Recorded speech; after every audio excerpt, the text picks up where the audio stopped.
माझी आई गेली 15 दिवसापूर्वी तिच्या छातीमध्ये दुखत होतं.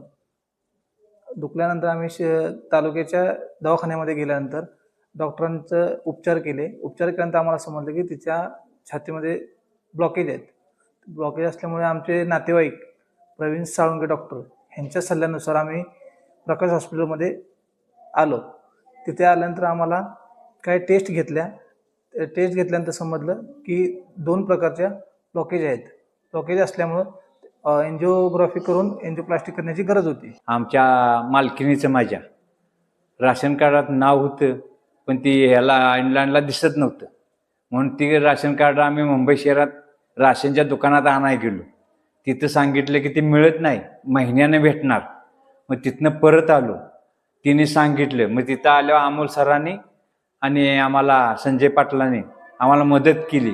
दुसरे 2 वॉचमॅन लोक आहेत, शेळ्या नाईक म्हणून, तिने एक, हे दोघा-चौघांनी आम्हाला मदत केली. आयुष्यमान कार्ड काढायला लावले आणि त्या आयुष्यमान कार्ड काढून आम्हाला दिले. मग त्यावर बघा ते छातीमध्ये असणारं ऑपरेशन हे करून आम्हाला दिले. ह्या हॉस्पिटलात सगळ्या डॉक्टरांनी, सगळ्या त्यांच्या कामगारांनी आम्हाला मदत केली. जेवण पिवण वेळोवेळी मिळाले. आमच्या आईचे उपचार प्रकाश हॉस्पिटलमध्ये आयुष्यमान भारत योजनेमध्ये मोफत झाल्यामुळे आम्ही शासनाचे आभार मानतो. आपुलकीने सेवा देणारे आपलं हॉस्पिटल प्रकाश हॉस्पिटल.